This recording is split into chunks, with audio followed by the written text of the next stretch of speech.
Hi everyone, so I decided to do my mid-month wrap-up. So the books that I read at the beginning of the month, those ones there were in the vlog that I did, which was my first vlog. So that one there was the Corsair's Captive and in the Corsair's Bed. Now that's a part of the Ruby Dixon series of the Corsairs. And so if you want to watch my reactions to those ones there, then you can go and check out that vlog. I'll leave it down in my description. So those ones there, I gave both of those 4 stars. So the next one in the series that I ended up reading, because I read all 4 of the books in that series, was I ended up reading Enticed by the Corsair. So this is book number 3. So this one, unfortunately, I gave this one a 3. Gave this one a 3. So we have the characters of Alivos and Iris.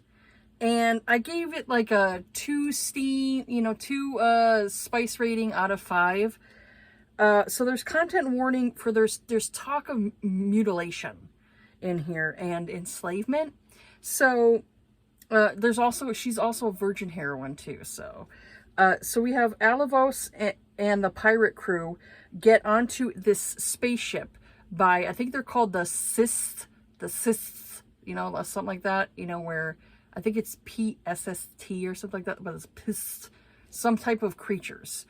And so they get onto this spaceship with these creatures and they kind of overtake them.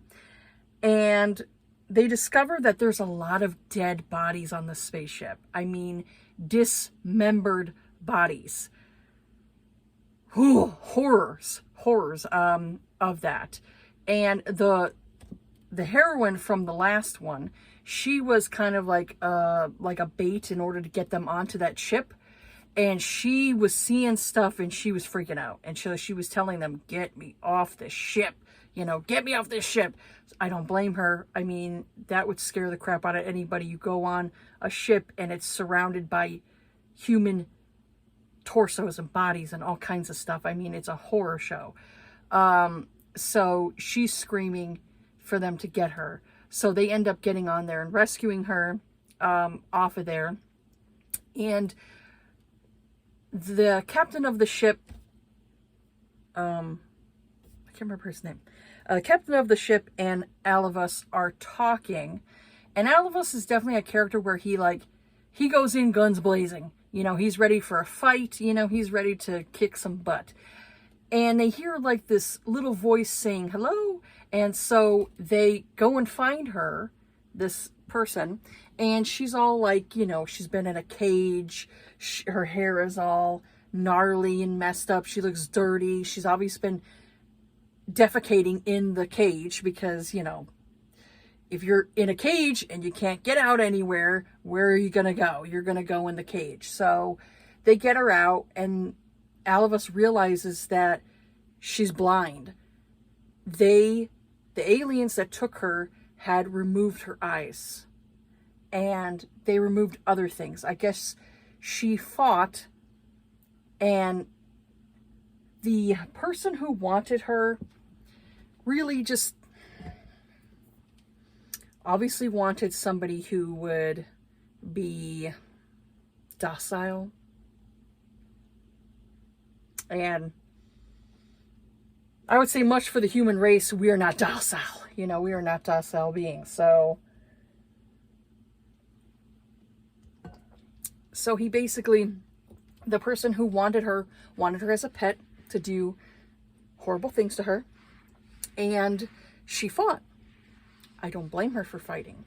But the person who was going to own her had basically told the aliens, like, do what you must to her, but, make sure she's not tainted, make sure she's not, they don't violate her sexually, but they can violate other things on her body. So they did that to her, and it caused her to lose her fight. She became, docile from torture. And so when they get her on their ship, you know, Alavus, he really connects with her. He's like, she's mine. This is the woman I want. And it's like their slow romance to, you know, him getting her used to him and comfortable and all that stuff. And it gets to the point where she only wants him around, and like, say she's taking a shower, he has to be in the shower with her because she doesn't want to be alone in the bathroom and things like that. So it's their slow progress of a relationship. And I would say, like, I think the reason why I gave this 3 stars is because it saddened me that because she was mutilated, because she was abused physically that way, that her soul died, you know? Her soul died, and it made me sad. And I liked the romance that, you know, she was able to find love, obviously, you know. Yeah, it was more sad to me than other Ruby Dixon books because of how the heroine was mutilated for fighting against her captors. And I understand. See, with me, I'm a fighter, you know, and it doesn't matter how much abuse has happened to me. I'm still a fighter, you know, I'm still going to fight. And for some people, in order to have that sense of security, you know, of being safe, there are people who comply and accept, you know, accept it the way it is. So I kind of felt like that with her, you know, that she was so scared to open up to him and, you know, like fight back kind of thing, and he wanted her to rage. He wanted her to get out her anger of how she was treated. You know, he wanted her to get that out and not keep it inside. And he would get mad at her, like in his head he'd get mad at her because he wanted her to fight, you know, to show that she had some kind of spark still left in her. It was like a candle that was burnt out. You know, someone blew out that candle. And he wanted to like relight, you know, that spark in her. And so it was kind of like a tug of war with, you know, him wanting to get that back again, you know, get her light back. So it was a little sad for me. So this is why I ended up giving it a 3, because it lacked a little bit for me. I wanted her to get back that light, get back that fire. And it just, at the end of the book, I felt like it wasn't there enough. Her fire was not bright or scorching enough for me. I wanted it to be more, you know. So then I went on to the next book. That was the last book of that series. So this is Deceiving the Corsair. I felt like this title was a bit lacking, I'd say, because she did deceive him, but it was quickly known, like the beginning of the book. So I felt like it really wasn't much of a deception for us, because in the 3rd book, we had no idea he was talking to somebody, you know, and in the 4th book, it was like, okay, he's talking to this person. So we've got the characters of Centaur and Zoe. You also know of these characters because they were in a previous Ruby Dixon book. I do remember when I was reading about the Corsair, there was like these Corsair brothers, and they had this human on their ship, and they had talked about her and how she had gotten a mate. And so it was this was the story. So to me, almost like you could read this story before you read the other story. And I can't remember what it was. Which one was it? Now I'm trying to remember, and I don't. But it is one of the other Ruby Dixon books I read. So I gave this 4 out of 5 spice rating because it was pretty hot. It was pretty hot. So Zoe and Centaur have been sort of like pen pals for almost a year. They talk to each other on their comms. You know, what I would consider like a CB radio for truckers. So I said they grow close and get to the point of like doing like basically like a phone sex with each other. So they plan to meet, and Zoe ends up chickening out. And so the reason she chickens out is because Centaur believes her to be the same alien species as him, you know, the big blue aliens. And she didn't correct him and tell him that she's human. And so I said she's been living on a pirate spaceship since she was 10 years old. And, you know, they're kind of sort of her brothers, you know, because she's been with them for 10 years since she was a kid. And they rescued her. They rescued her and they took care of her. They helped raise her. So they're like, that was like her brothers. And so I said with the deception of her brothers end up like not telling her the full truth. So she ends up in the area where the other spaceship is, where Centaur is. And she ends up running into him. And so he, you know, she kind of skirts away, and they manage to get off of the area. And so they go to this other area because I guess they were going to, I think they were, it was a distress call, I think it was. They heard a distress call. And so they go to the distress call, and Centaur was like, oh crap, they're heading into a ambush. And so he gets there, and they're getting like shot at and all that stuff. And he ends up figuring out she is Zoe. And so he was kind of like, once he found out she was Zoe, he wasn't really that mad, I would say, like, and not really disappointed, because he sees her and he's like, oh, this is the face to the voice. Yeah, like he fell in love with her voice, you know, and her personality and all that stuff. And this was the face to everything. So he, you know, he wasn't really upset. I wouldn't say he really wasn't really upset about that. So I would say the reason why I gave this 3 stars is because I felt like the relationship was a bit too insta-lust. And there was like a month-long separation between the hero and heroine. She didn't want to give up her brothers, you know, and her brothers were kind of like, we'll be fine by ourselves, you know, go and be with your, you know, be with your mate, you know, be with the person, you know, that you want to be with, you know, don't worry about us. So it was hard for her to kind of like give up that, I guess, sense of safety for her.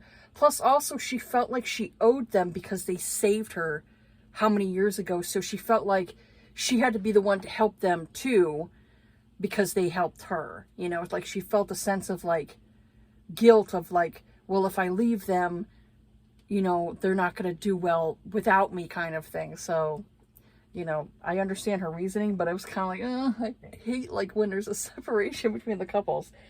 And, you know, like I said, it was a bit too insta-lust, but I mean, the sex scenes were good, you know, the intimate scenes were good. But yeah, it was a bit too insta-lust, and them like really just, I felt like, you know, like they should get to know each other just a little bit more, you know, like, you know, for myself, I have, you know, gone on dates with guys, like, you know, like you meet the guy online, you know, to talk to him and all that stuff, you know, you text back and forth or you talk on the phone and all that stuff.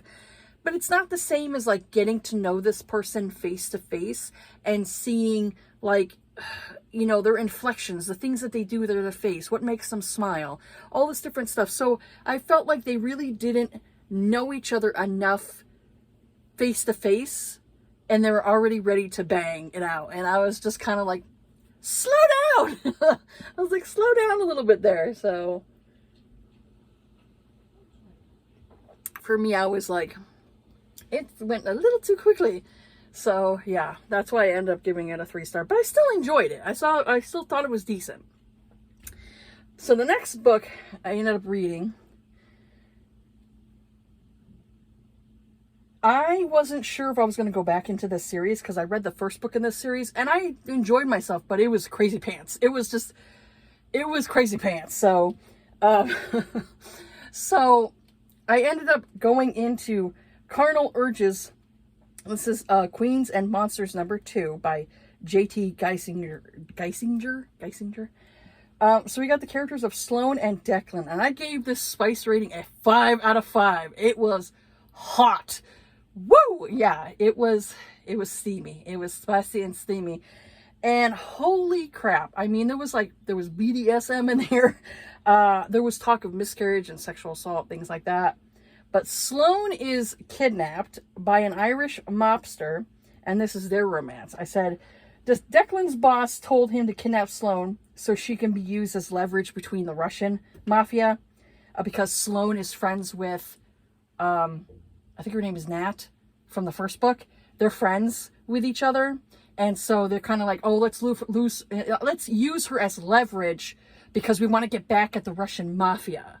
So I said along the way, Sloane does not make it easy for Declan and his men. She constantly kept them on their toes. And I will say, this woman is definitely, I said, I freaking loved Sloane. I said she was so quick-witted and hilarious. She's definitely in my top 5 as my favorite heroines.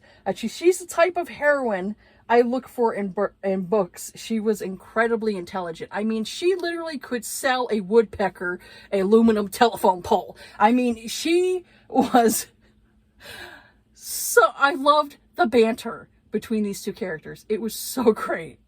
I loved her she was so smart. I was just like, girl, if she was around during World War II, she would have convinced Hitler not to kill all those people. I'm just saying. She would have definitely been an asset to the war, because that's how much she convinces people to do her bidding. And it's not I mean, obviously she's attractive, but it's the way she words things, the way, she talks to people. It's like she can psychoanalyze people just by looking at them, and that's what I feel like. It's like, if she could have went back in World War II, Hitler would have never did what he did.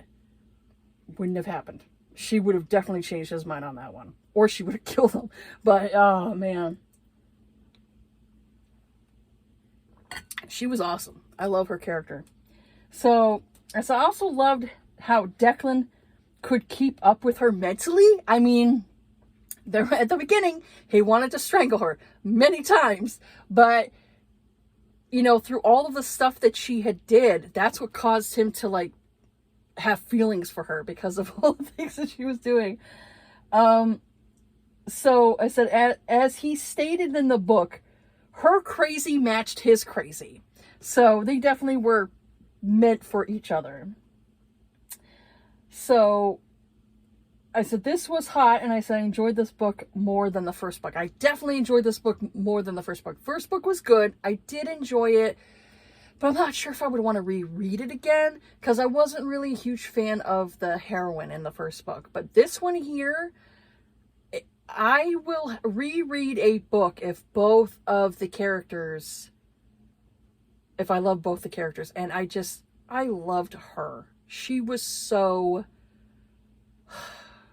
yeah, she was just so great. And I loved how she was always like one step ahead, and I love that in a heroine. I don't want a heroine to be so smart or so tough that she makes the men around her look stupid, because that to me is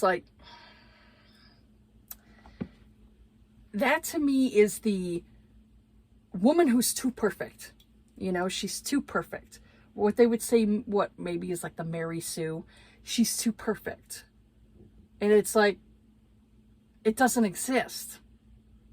So yeah, for me, it's like, I like the fact that she was really smart, but it wasn't like, you could see the flaws. You could see the more Declan was around her, he was kind of opening up her shell, because she clearly was hiding things. You know, this is why she acted the way she did, because she didn't want the attention on her and people seeing her flaws and people seeing the cracks in her foundation, you know. And so she had some stuff that she dealt with. That's why I said there are some triggers in here for talk of some situations. And she like really opened up. He opened her up and looked inside and was like, that's what I want. I want this person. And so I really enjoyed it. And it was, you know, like I said, there was the BDSM kind of thing to it, you know, where he was, you know, dominant, and she liked his dominance, you know, she liked him taking control in the bedroom and all that stuff. So, and yeah, I love the banter between these characters. I was not bored at all with this book. I said it kept getting more interesting the more I read it. And I said there was great pacing in the storyline too. So, I mean, there's multiple things I look at with a book. Like, I can't be bored. If I start being bored, I'm like, okay, the author is just, she's losing me. You know, the author's losing me. He or she's losing me. So, it kept going. The pace was good, and it just kept being like really interesting. And I was just like, I was at the point where I'm like, I wanted the book at the end, but then I didn't want the book to end. You know, like, I want to go on to the next story of the book, but then I'm like, I don't want the story to end because I really love these characters. So I really enjoyed this one. This one was really, really good. And I just, yeah, I love the characters. I love the banter, the humor. She made me laugh. And I just was like, girl, you like, you're my hero. I'm like, you are my hero. She was great. So the next book I'm reading right now, and I'll talk about that. This will be the book I talk about in my end of the month wrap up. So I am reading right now Savage Hearts. That's the third book in the series. And this is about Sloane's sister. I think her name is Riley. Is her name Riley? I think it is. I think her name is Riley. And the guy's an assassin. His name is Malik. He's a Russian assassin. And it could be good. She kind of reminds me of, Riley kind of reminds me a bit of her sister, Sloane, but you could definitely tell, like, right now, how I'm into it, she kind of is jealous of her sister, because her sister got more attention than Riley did. So there's definitely something there. But yeah, that's what I've read so far. I'm going to do another reading vlog. Like, next week, I will post a reading vlog, because I'm going to do it. I'll start a reading vlog this week and do a reading vlog and see how I go with that. And yeah, that's it for this video here. Have yourselves a good day. Take care of yourselves. Be kind to each other. Be safe out there. And I will see you all on the next video. All right. Bye.